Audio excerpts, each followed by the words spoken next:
अस्सलामुअलैकुम प्यारे बच्चों, ब्रिज कोर्स के चौथे दिन आप तमाम का इस्तकबाल है। चलिए देखते हैं आज की सरगर्मी। सलाहियत तस्वुरात, अलग शक्ल पहचानना। प्यारे बच्चों, पहली की किताब आपके पास है ना? ठीक है, चलिए देखते हैं हम पहली की किताब पर से सफ़ा नंबर 19। आओ अहलियत पैदा करें। नीचे कुछ शक्लें दी हुई हैं। हर ग्रुप में से अलग शक्ल पहचान कर उसके गिर्द दायरा बनाओ। देखिए प्यारे बच्चों, यहाँ पर बहुत सारी तस्वीरें दी गई है और तस्वीरों का ग्रुप दिया गया है चार चार का। ये पहले चार, ये दूसरे चार, ये तीसरे चार, ये चौथे चार और ये पांचवे चार।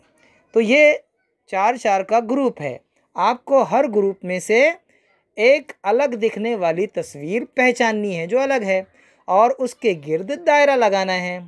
बहुत आसान है। जैसे देखिए, ये पहला ग्रुप है।